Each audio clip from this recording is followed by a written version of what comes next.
I'm Ann Simonsen, and I'm bringing you along with me for dinner preparation. I have been having so many bean dishes, lots of tofu dishes, lots of bean dishes, love it all. But I was thinking, what am I going to do for dinner? And I love a thick chowder, but you know what came across my view? I was going through some recipes. The National Health Association, which I'm a lifetime member of, and I had gone to a conference with them in 2019, has a recipe out, and it was created by, and I'm reading this, Jeanne Schumacher and Nancy Mathews for a Manhattan potato chowder. Doesn't that sound great? That's what I want. I want a thick, wonderful, satisfying, well, the kind of meal that gives me comforting chowder, and that's what we're going to have tonight. So I'll take you along with me. This is so simple, other than the chopping. And I've shown you before, I'm getting this out of my cupboard, my favorite chopping tool, which is the Vidalia Wizard. I was able to chop 2 big red bell peppers, 2 big white onions, and 3 very large russet potatoes with that blade. Can you see that blade? It's about a 1/2 inch cube put into the Chop Wizard with the handle down. And I've shown this before. I show it again and again, but I can't help it. I have all this chopped food, and you'll see it as I pick it up. All this chopped food that would have taken me forever, but instead I put the piece of food down, whack it down. It fills up the bottom. It'll fill it 4 or 5 cups full. And anyway, it's called the Vidalia Chop Wizard. You can get it on Amazon. I have it on my Amazon page.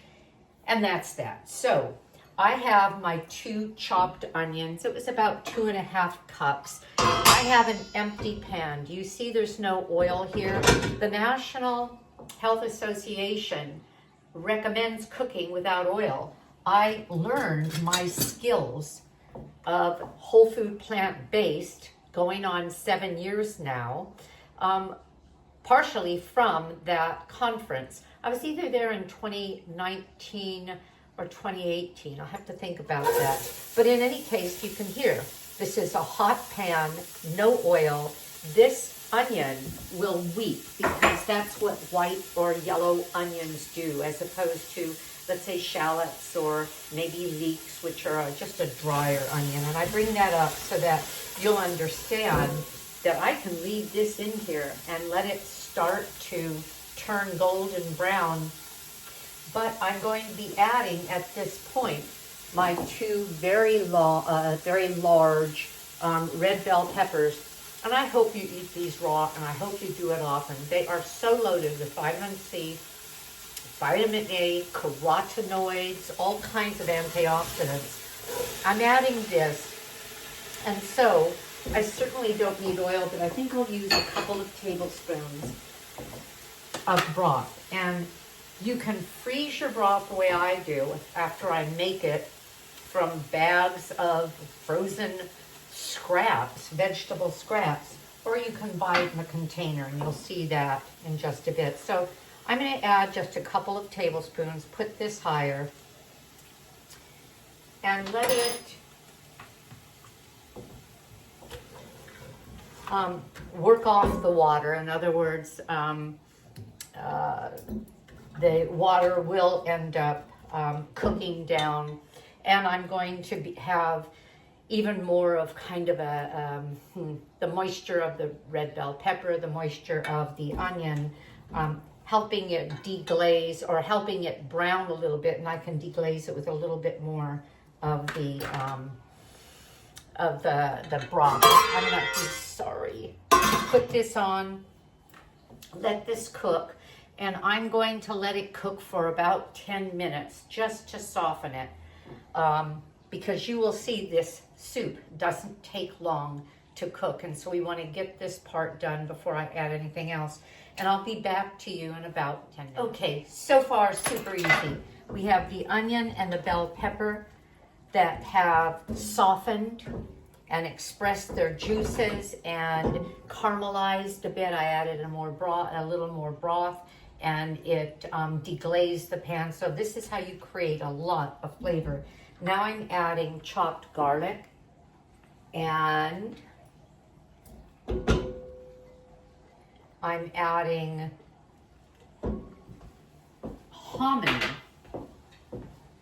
because that was my choice. The options was hominy, or the options were hominy, Mexican style hominy. There's no seasonings. It's simply the hominy, which is a corn. Or I could have used a bag of frozen corn, or I could have used, what is that, 2.5 cups of fresh corn. I didn't want to do that. I adore hominy. This is what it looks like. And I've purchased it dried before, and even in a Instapot, after soaking it for 8 to 10 hours, it still took almost an hour to soften. This has a bite to it, which I love. So in other words, there's a toothiness to it. And I'm just crazy about Mexican pozole, to which you add hominy. And when I saw this as an option in this recipe, I thought, oh, I am all over it. And a couple of tablespoons of dried basil. So this is going to have a very fresh flavor. Now, I'm going to let this cook for 5 minutes again. Be right back to you. And we'll put it on then. So simple, and then we'll finish it off. This is, so far, onion, red bell pepper, hominy, basil, garlic. It has a fabulous aroma. I'm adding tomato to it, tomato sauce, organic tomato sauce. And I'm going to put in the rest of the broth. I think I'll do it this way. I don't want to waste any of the tomato sauce, and I don't have a smaller spatula with me. Okay, that's 4 cups, and then another quart, because we're adding 8 cups of broth. Let me confirm that. Yep. The broth is either low salt or no salt added. The National Health Association does not add salt. They are salt, oil, and sugar-free. I do use some salt in my cooking, but I don't add oil. And then finally, to this beauty, I'm adding the potato. The recipe called for 3 large russet potatoes. Mine were enormous. And so I cubed them the way I showed you, or with the Vidalia Wizard, but you can cube them any size you like. I like the consistency of this. And we're going to cook it for about 20 minutes, maybe 25, to completely soften the potato. Then I'm going to use my immersion blender to blend it. I'll show you. And that will be our chowder. I could salt it lightly. I could follow the recipe and use no salt. Oh, but after I use the immersion blender to simply break up some of the potato and give it a more, well, chowdery kind of a look and feel, I'm going to add chopped spinach. You'll see. Again, be back. Okay, this is it. So we've got ourselves a meal here. What I have is a soup that's been simmering about 30 minutes. I ran out, had a couple of chores to do, came back, and it has been on 30 minutes. I've tested the potato. The potato is very tender, so we're ready to go. So I had mentioned that to give this a even more, well, homogenized and chowdery essence. I'm going to use my immersion blender. I could carefully spoon some of this into a food processor or better yet, a blender. And I say carefully because I'm not going to blend it with the cap off. It will explode all over the ceiling, but I'm not going to blend it with the cap completely sealed, or the steam could cause quite a problem. So you just have to work carefully. What I do is I take the inside cap off and leave it slightly tilted, and you have to have a blender that can take hot material. Blend just a bit of it and then put it back in and see if it's what you want. But with the immersion blender, these are inexpensive. This is a Cuisinart. I believe I have it on my my list of things that I use on Amazon.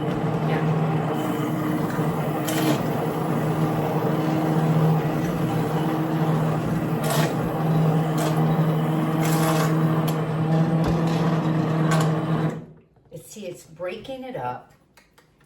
Now, one thing I'll say about every soup I have ever made, maybe there's an exception, I can't think of one, that isn't better the second day. We are eating this tonight. I've chopped it up. I still have chunks of potato. I think I chopped it maybe a little too much. I want more chunks. But you can see, well, I'll spoon it up and show you. But before we finish, I have it still on hot. I'm going to add a couple of cups of chopped fresh spinach. It's going to wilt almost immediately, so I'm still going to spoon it up and show you. We will be eating in a little more than a half an hour, and so it will sit here and with the cover on and be beautifully hot when we're ready to eat. I'm going to be serving this with a toast I have a whole grain bread, crunchy whole grain bread. We're going to toast it. I'm going to use a little bit of a nut butter on the side, something like an almond butter. I have a nut butter that's a combination of walnut and almond and I believe cashew, so it's not as strong as a peanut. But that would be lovely on a toast with this. And we're going to start with artichoke hearts. Well, artichokes, steamed artichokes. I have that ready. So it will be a nice meal. All right. Let me show you what we have here. Oh, this just looks wonderful. Now, I will taste it. And I will adjust the seasonings, including the salt and pepper. That's really, really nice. Take a look. Doesn't that look great? I am going to add some salt. I'm going to especially add pepper. I love ground pepper. I think a little bit of salt for me, maybe because I'm used to it, although I use just a little, and I'm going to, well, I'll use a fresh spoon. And let's see again. This is wonderful. You know what I could do to boost the protein? Because some of you are thinking, yes, but what about the protein? Potatoes are 10% protein. In other words, someone could survive on potatoes alone, and that's been done to prove that that's possible. One fella did it for a year. But if I want to boost the protein, well, I have the whole grain bread as well as my nut butter. That will take care of it. The other thing I could do is put in a can of drained and rinsed cannellini beans, garbanzo beans. I don't know if I'd put a kidney bean in there. But in other words, I could put a can of beans in this as well to give it additional body, but also to add some protein. But we're going to eat it like this with our side of whole grain bread. And I'm so pleased with this. I hope you enjoy it as much as I do. Bon appetit. And I am Nan Simonsen, a nationally board certified health and wellness coach. I'm with a lifestyle medical practice called Blue Zones Health here in Southern California, and I help people with the pillars of lifestyle medicine to stay healthy longer. I'm 4 days away from turning 74. Went plant-based 7 years ago, and not only have not looked back, but I feel like I'm aging backwards. Take good care of yourself. Keep watching my content. I give lots of ideas on ways to make that work. It's bottom line, just adopting the pillars of lifestyle medicine on a regular basis, and a number of items on my channel talk about that. So I think that's that. Have a great day. Bye-bye. Hi, I am back for just a moment. I tend to play, and after I finished the video and I showed you the soup, I decided to play. I looked in my refrigerator because this was almost, to me, a blank palette. A potato-based, tomato-y, delicious base soup. And I liked it the way it was, but then I got carried away. I found in my refrigerator a cooked sweet potato. I cubed that. I added more spinach because I wanted a lot more spinach in it. I added a can of rinsed and drained cannellini beans. So, see, I don't know that you can really see all of this. Can you? Yes. Anyway, it's getting really interesting. I added some smoked paprika. In other words, I'm just playing. And I'm telling you that because the finished soup, as you will see at the end of the video where I show photos, will have things in it you didn't see. And the recipe will say, you can put this and this and this. And I'm simply saying to you, play. Think of anything you would love in here. I could have added saffron. I could have, well, you fill in the blanks. So just giving you a heads up. Have fun with this. It's a wonderful base. If left alone, it's great. You know what? I will say something though. I think I would have liked chopped either smoked tomatoes or just diced tomatoes even more than tomato sauce, because I like chunks of tomato and I'm missing that in here. So in other words, you can really play, and the recipe will show you the options. Again, have a great day. I obviously am. Okay, dinner's coming up really fast now. Bye-bye.